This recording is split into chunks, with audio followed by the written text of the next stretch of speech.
अस्सलाम वालेकुम dear viewers, सेहत के हवाले से एक और नई वीडियो में आपकी खिदमत में हाजिर हैं। आज की इस वीडियो में हम लेकासेल साशे को पढ़ेंगे। लेकासेल साशे ये कब्ज़ के लिए इस्तेमाल होते हैं, तो आइए अब इसकी तफसील को पढ़ते हैं।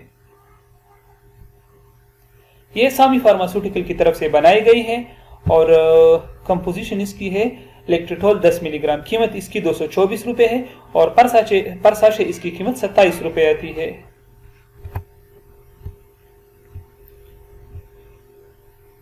Osmotic laxative acute and chronic constipation. अच्छा, ये जो होती है ये साशे जो होती है ये ऑस्मोटिक लेक्सेटिव है और इसको एक्यूट और क्रॉनिक कॉन्स्टिपेशन में इस्तेमाल किया जा सकता है। ऑस्मोटिक लेक्सेटिव क्या होता है? ये स्टूल सॉफ्टनर होते हैं जो इंटेस्टाइन में पानी के बहाव को तेज करते हैं। और एक्यूट और क्रॉनिक कॉन्स्टिपेशन, एक्यूट कॉन्स्टिपेशन थोड़े मुद्दत के लिए होती है और क्रॉनिक जो होती है ये लॉन्ग टर्म के लिए होती है। तो ये दोनों में आप इस्तेमाल कर सकते हैं। जो पुरानी कॉन्स्टिपेशन हो उसमें भी आप इस्तेमाल कर सकते हैं, इंशाल्लाह खत्म हो जाएगी।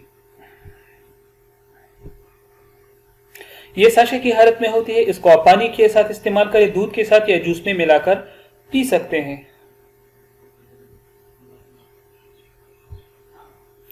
अच्छा, हेपेटिक एन्सेफेलोपैथी, इसमें भी लेकासेल इस्तेमाल किया जा सकता है। ये क्या होती है?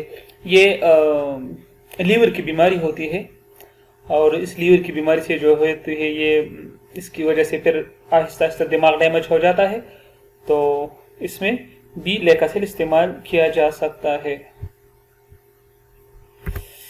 अगर कोई एहतियात के तौर पर इस्तेमाल करना चाहता है तो रोजाना की बुनियाद पर इस्तेमाल कर सकते हैं, कब्ज नहीं रहेगा। यानी अगर कोई एहतियात के लिए इस्तेमाल करे कि मेरा कब्ज ना रहे, तो अगर ना भी हो तो आप एहतियात के तौर पर डेली यूज कर सकते हैं, इंशाल्लाह कब्ज का खतरा नहीं रहेगा।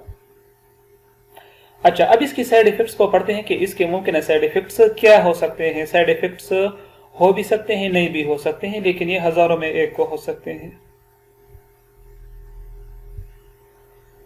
इससे मतली हो सकती है, यानी दिल खराब हो सकता है, उल्टी लग सकती है, पेट में दर्द हो सकता है, पेट में गैस हो सकता है, मैदे में दर्द हो सकता है और दस्त यानी डायरिया लग सकती है।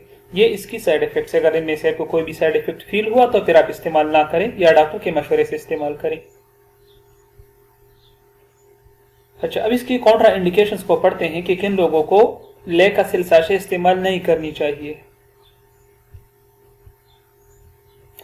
अपेंडिक्स में इन्फ्लेमेशन वाले इस्तेमाल ना करें। इन्फ्लेमेटरी बाउल डिजीज, इसमें इस्तेमाल ना करें। जो लोग इसके अज्जा से एलर्जी रखते हो वो इस्तेमाल ना करें। और ऑब्स्ट्रक्शन इंटेस्टाइन जो होती है ये इसमें इस्तेमाल ना करें। अच्छा, ऑब्स्ट्रक्शन इन इंटेस्टाइन ये तो स्टॉपेज होता है, स्मॉल इंटेस्टाइन में भी होता है पानी का और लार्ज इंटेस्टाइन में भी होता है। तो इसमें जो रुकावट आ जाती है, स्टॉपेज आ जाती है, तो इसके लिए आप इस्तेमाल कर सकते हैं। इस तरह इन्फ्लेमेटरी बाउल डिजीज जो होती है ये एक बीमारी होती है जो कि ये जो हमारी खुराक की नाली होती है, ये सारी जो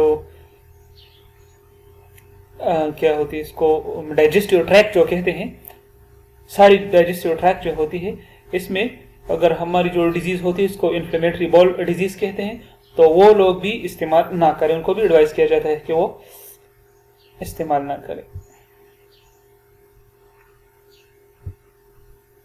तो डियर व्यूअर्स, ये थी लेकासेल साशे के बेनिफिट्स, साइड इफेक्ट्स और कॉन्ट्राइंडिकेशंस। अगर आपको हमारी वीडियो अच्छी लगी हो तो लाइक करें, सब्सक्राइब करें और बेल का आइकन प्रेस करना ना भूलें। अपना बहुत सारा ख्याल रखिए। अल्लाह हाफिज।